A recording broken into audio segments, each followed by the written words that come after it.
ஸ்தோத்திரம். தேவனுக்கு மகிமை உண்டாவதாக. ஆண்டவரும் இரட்சகருமான இயேசு கிறிஸ்துவின் நாமத்தில் உங்கள் யாவருக்கும் என் அன்பின் வாழ்த்துக்களை தெரிவித்துக் கொள்கிறேன். இது தேவனின் வார்த்தை வெளிப்படும் நேரம். தேவ செய்தியின் தலைப்பு, எப்பொழுது பரிபூர்ண ஆசீர்வாதம் உண்டாகும். என் அன்பு சகோதரனே சகோதரியே, தேவன் நம்மை ஆசீர்வதிக்க வல்லவராய் இருக்கிறார். அதாவது தனக்கு பதில் கிடைக்கும்படிக்கு முந்தி ஒன்றை தனக்கு கொடுத்தவன் யார்? பாருங்க, நம்முடைய வாழ்க்கையில ஒரு காரியங்கள் நடக்கணும்னு சொன்னா முன்னாடி ஒரு காரியங்களை நாம் தியாகம் செய்ய வேண்டும். இப்ப பாருங்க, வேலைக்கு போறோம்னு சொன்னா 30 நாளும் தொடர்ந்து நாம் போகும்பொழுது தான் 1ஆம் தேதி என்ன பண்ணுவாங்க, கரெக்டா நமக்கு அதுக்குரிய வருமானத்தை, அதுக்குரிய சம்பளத்தை நமக்கு கொடுப்பாங்க. நீங்க வேலையே செய்யாம போயிட்டு எனக்கு சம்பளம் கொடுங்கன்னு சொன்னா கொடுப்பாங்களா? இப்போ பாருங்க, உலகத்துல நமக்கு நல்லா தெரியும், நான் ஒரு வேலை செஞ்சாதான் அதுக்குரிய பலனை நான் பார்க்க முடியும் என்று சொல்லி. அதே போலதான் இன்றைக்கு கூட நம்முடைய வாழ்க்கையில நாம் ஆசீர்வாதங்களை பெற்றுக்கொள்ள வேண்டுமானால் நமக்குள்ளாக ஒரு காரியங்கள் இருக்க வேண்டும். இப்போ நாம தேவனுக்கு என்ன காரியங்களை செலுத்த வேண்டும் என்பதை குறித்து நம்ம பார்க்க போகிறோம். வேதாகமத்தை எடுத்து வாசிப்போம். நீதிமொழிகளின் புஸ்தகம் 3ஆம் அதிகாரம் 10ஆம் வசனத்தை வாசிப்போம். அப்பொழுது உன் களஞ்சியங்கள் பூர்ணமாய் நிரம்பும், உன் நாளைகளில் திராட்சரசம் புரண்டோடும். இங்க பாருங்க, சாலமோன் ஞானி சொல்றாரு, அப்பொழுது உன் களஞ்சியங்கள் பூர்ணமாய் நிரம்பும், உன் நாளைகளில் திராட்சரசம் புரண்டோடும். இந்த வருஷத்துல தேவன் நம்மை ஆசீர்வதிக்க வேண்டுமானால், தேவன் நம்மை உயர்த்த வேண்டுமானால் நாம் என்ன செய்ய வேண்டும் என்பதை குறித்தான் பார்த்து கொண்டிருக்கிறோம். நம்முடைய வாழ்க்கையில பரிபூர்ண ஆசீர்வாதங்கள் வரணும்னு சொல்லிட்டு நிறைய பேருக்கு ஆசை. அதாவது உன் களஞ்சியங்கள் பூர்ணமாய் நிரம்பும், உன் நாளைகளில் திராட்சரசம் புரண்டோடும். அப்போ நம்ம செய்கிற எல்லா வேலைகள்லையும் ஆசீர்வாதத்தை கர்த்தர் கொடுக்கணும். நம்ம வீட்டை கர்த்தர் ஆசீர்வதிக்கணும். நம்மளுடைய எல்லா பொருட்களையும் கர்த்தர் ஆசீர்வதித்து நம்ம வீட்டுக்குள்ளாக ஒரு நிறைவு வரணும்னு சொல்லிட்டு எல்லாருக்குமே ஒரு ஆசை உண்டு, ஒரு விருப்பம் உண்டு. அப்போ நாம என்ன காரியங்கள் செய்ய வேண்டும் என்று சொல்லி 9ஆம் வசனத்தை வாசிப்போம். அதுல சொல்றாரு, உன் பொருளாலும் உன் எல்லா விளைவின் முதற் பலனாலும் கர்த்தரை கனம் பண்ணு. ஹல்லேலூயா.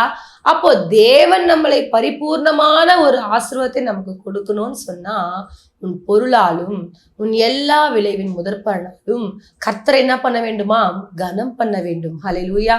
எந்த ஒரு மனுஷன் உங்களுக்குண்டான ஒரு பொருட்களை, அதாவது உங்க குடும்பத்துல பாருங்க, சம்பாதிக்கிறோம்னு சொன்னா முதல் தசம பாகங்களை தேவனுக்கு என்று கொடுக்க வேண்டும். அது மாத்திரமல்ல, உங்க வீடுகளுக்குள்ளாக ஏதாச்சும் நீங்க விளைய செய்றீங்கன்னு சொன்னா அதில் முதல்ல என்ன பண்ணணும்? தேவனுக்கு என்று கொடுக்க வேண்டும். அப்போ நம்ம என்ன ஒரு காரியங்கள் செய்தாலும் உங்கள் நேரத்தை அல்லது உங்களுடைய பலத்தை அல்லது உங்கள் பணத்தை, நீங்கள் எதை விதைக்கிறீர்களோ அதை அறுவடையாய் பார்ப்பீர்கள். இந்த ஆண்டுல தேவன் உங்களை ஆசீர்வதிக்கணும். எனக்கு எல்லாமே இருக்குங்க, எனக்கு சாப்பாட்டுக்கு எந்த பிரச்சனையும் இல்லைங்க, எனக்கு நிறைவான ஆசீர்வாதங்களை கர்த்தர் கொடுத்திருக்கிறார், ஆனா ஒரே ஒரு குறைவு மாத்திரம் தாங்க, என் சரீரத்துல சுகம் இல்லாமல் இருக்குங்க. இப்ப பாருங்க, அது ஒரு ஆசீர்வாத குறைவு தான்.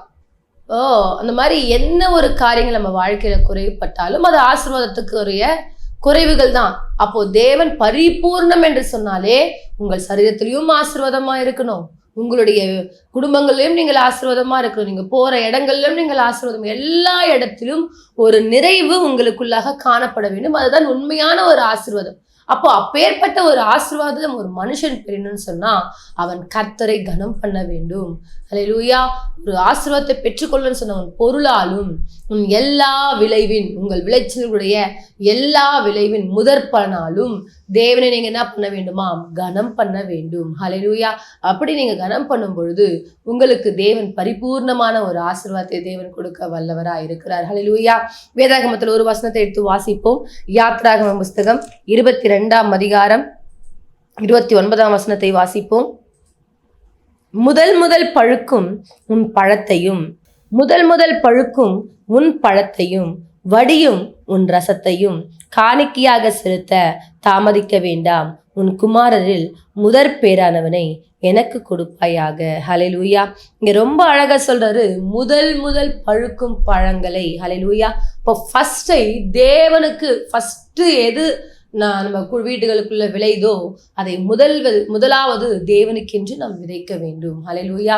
2வது சொல்றாரு, முதல் பிறக்கும் பாருங்க அந்த பிள்ளையை தேவனுக்கென்று நாம் அர்ப்பணிக்க வேண்டும்.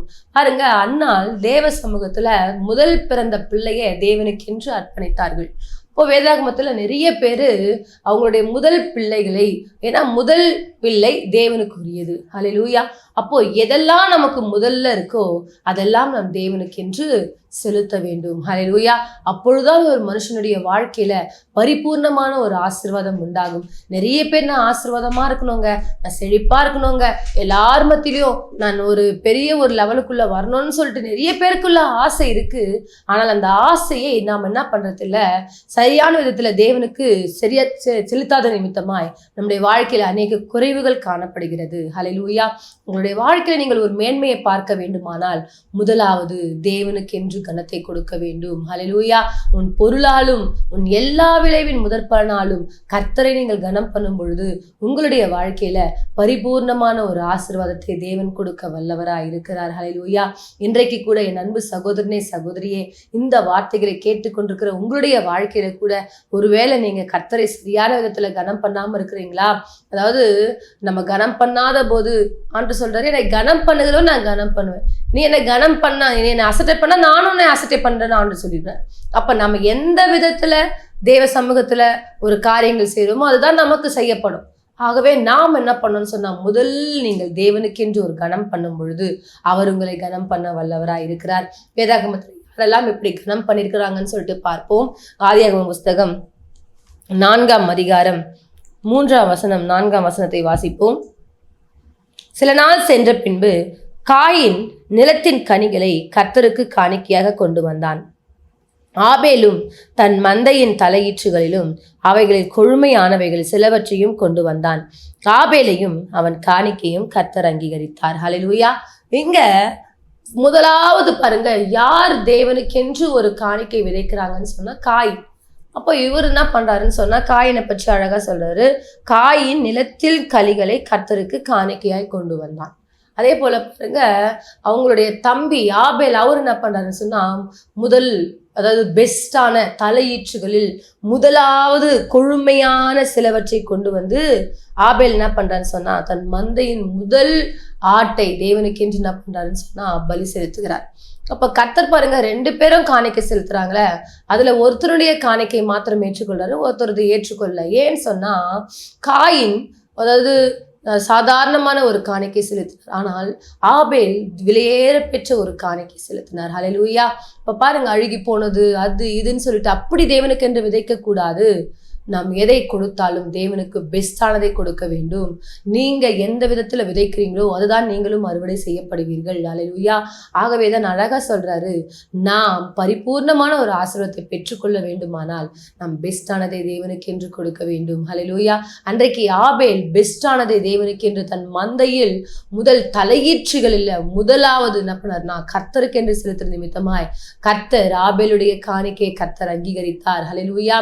ஆபேல பாருங்க, அண்ணங்காரன் கோவப்பட்டு என்ன பண்றான், சாகடிச்சு போட்டுறான். காண்ற என்ன பண்றாரு, ஆபேலுக்காக என்ன பண்றாரு, அங்க யுத்தம் பண்ணுகிறவராய் மாறுகிறார். யார் ஒருத்தர் தேவனுக்காக முதலாவது அவருக்கு ஒரு கணத்தை செலுத்துறீங்களோ உங்களோடு கூட கர்த்தர் இருப்பார், உங்களுக்காக கர்த்தர் யுத்தம் பண்ண ஆரம்பிப்பார். ஆகவே தாங்க நம் தேவனுக்கென்று முதலாவது பெஸ்டானதை தேவனுக்கென்று செலுத்த வேண்டும். ஹல்லேலூயா. இங்க ஆலயத்துல கூட பாருங்க, நிறைய பேர் என்ன பண்ணுவாங்கன்னா, ஃபர்ஸ்ட் தேவனுக்கென்று நிறைய பேர் விதைப்பாங்க. அந்த விதைக்கிறது நிமித்தமாக கர்த்தர் அவர்களை ஆசீர்வதித்திருக்கிறார். ஒரு சில சகோதரிகள் குடும்பங்கள்லாம் பாருங்க, சம்பாதிப்பாங்க, அந்த காணிக்கை கவர் கூட பிரிக்க மாட்டாங்க, அதை பிரிக்காமலே ஜெபம் பண்ணிட்டு, ஆண்டவரே இது முதல்ல ஃபர்ஸ்ட் காணிக்கை என் தேவனுக்கென்று விதைக்கிறேன்னு சொல்லிட்டு கொண்டு வந்து கொடுத்து ஜெபம் பண்ணிட்டு அந்த காணிக்கைகளை கொடுத்துட்டு போவாங்க. அந்த வீட்டுல மீதம் எடுக்கும்படிக்கு கர்த்தர் கிருபை செய்கிறார். ஒருவேளை நீங்க இன்னைக்கு தசமபாகங்களையும் காணிக்கைகளையும் அல்லது முதலாவது தேவனுக்கென்று நீங்கள் செலுத்தாம இருப்பீங்கன்னு சொன்னால் இன்றிலிருந்து ஒரு தீர்மானம் எடுத்துக்கொள்ளுங்கள். இந்த புதிய ஆண்டுல கர்த்தர் உங்களை அதிகமாய் ஆசீர்வதிக்கணும், நீங்க உயர்த்தப்படணும், நீங்க மேன்மைக்குள்ள வரணும்னு சொன்னா முதல் தேவனுக்கென்று நீங்கள் செலுத்த வேண்டும். அதாவது உங்கள் பொருளாலும் உங்கள் எல்லா விளைவின் முதற் பலனாலும் நீங்க என்ன பண்ணுமா, கர்த்தரை கனம் பண்ண வேண்டும். ஹல்லேலூயா. 1 நாளாகமம் 29ஆம் அதிகாரம் 2ஆம் வசனம் 3ஆம் வசனத்தை வாசிப்போம்.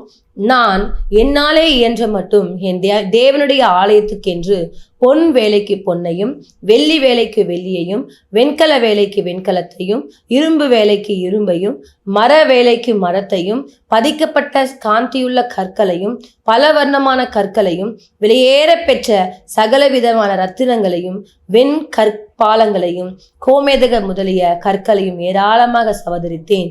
இன்னும் என் தேவனுடைய ஆலயத்துக்கு மேல் நான் வைத்திருக்கிற வாஞ்சையினால் பரிசுத்த ஆலயத்துக்காக நான் சவதரித்த அனைத்தையும் தவிர எனக்கு சொந்தமான பொன்னையும் வெள்ளியையும் என் தேவனுடைய ஆலயத்துக்கென்று கொடுக்கிறேன். ஹல்லேலூயா. இங்க பாருங்க, தாவீது ராஜா அவரு அரசாண்ட நாட்கள்ல தேவனுக்காக எல்லா விதத்திலையும் ஒரு முக்கியத்துவம் கொடுத்து என்ன பண்றாருன்னு சொன்னா, அவர் சவதரித்த அத்தனை பொருட்களையும் தேவனுக்கென்று கொடுத்து மகன்கிட்ட சொல்றாரு, என் மகனே, நான் ஆட்சி புரிந்த நாட்கள்ல நானே இவ்வளவு காரியங்கள் செய்வேன் என்று சொன்னால் தேவன் உன்னை பல மடங்கு ஆசீர்வதித்து வைத்திருக்கிறார். நீ என்ன பண்ணணும்னு சொன்னா, தேவனுடைய ஆலயத்துக்கென்று ஏராளமாய் விதைக்க உன்னால முடியும்னு சொல்லிட்டு தன்னுடைய தகப்பன் என்ன பண்றாருன்னு சொன்னா, சாலமோனை பார்த்து சொல்றார், தன் மகனை பார்த்து சொல்றார், நீ தேவனுக்காக பெரிய காரியங்களை விதைப்பா அப்படின்னு சொல்லிட்டு.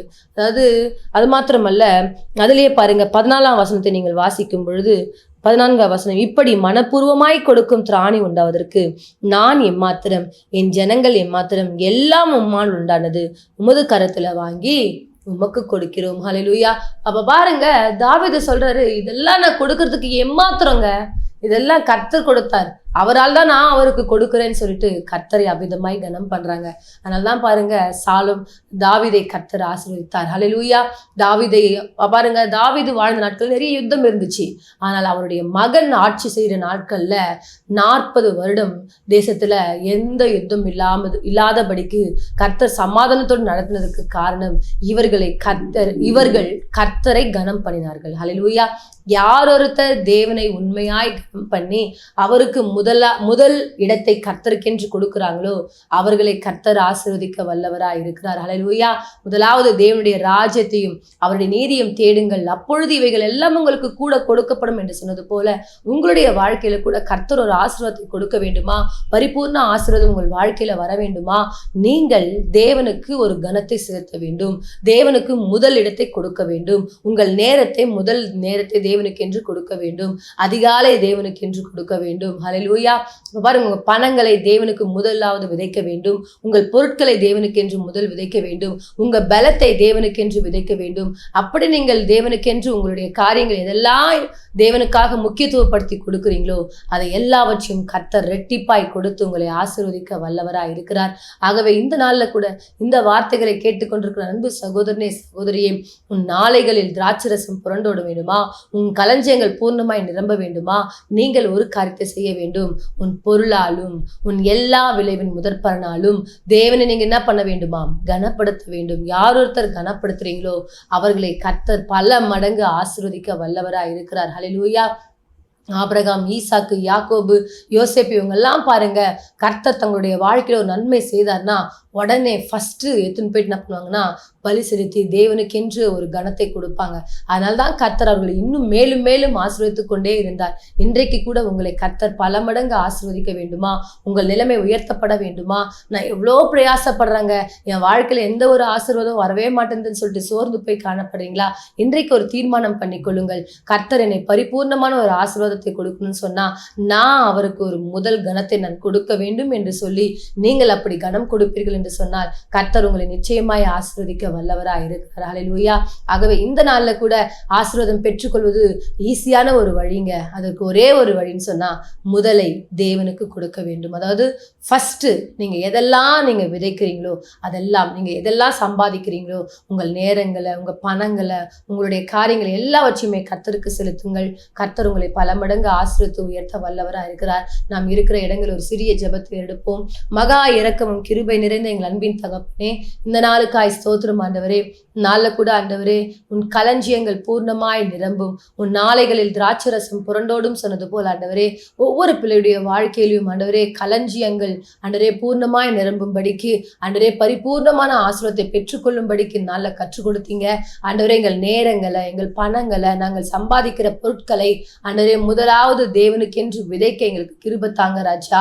நாங்கள் எந்த நேரத்திலும் தேவனை அசட்டை பண்ணாதபடிக்கு உண்மையாய் அவரை நோக்கி பார்த்து அவருடைய வழிகளை நடக்க கர்த்தர் எங்களுக்கு கிருபை தாங்க. இந்நாளில் கூட அப்பா அந்த நிகழ்ச்சியை பார்த்து கொண்டு அத்தனை பிள்ளைகளையும் கர்த்தர் ஆசீர்வதித்து இந்த புதிய ஆண்டில ஒரு செழிப்புள்ள ஒரு வாழ்க்கை வாழ அந்த பிள்ளைகளுக்கு கர்த்தர் இரக்கம் செய்வீராக. தேவ கரம் இந்த பிள்ளைகளோடு இருக்கட்டும். ஆவியானவரே, நீர் இவர்களை பலப்படுத்தும், பெரிய காரியங்களை செய்யும். உங்க நாமத்துக்கே மகிமை வர பண்ணும். இயேசுவின் மூலமாய் ஜெபிக்கிறோம் எங்கள் ஜீவன் நல்ல பிதாவே, ஆமேன். கர்த்தர் தாமே உங்களை ஆசீர்வதிப்பாராக. God bless you.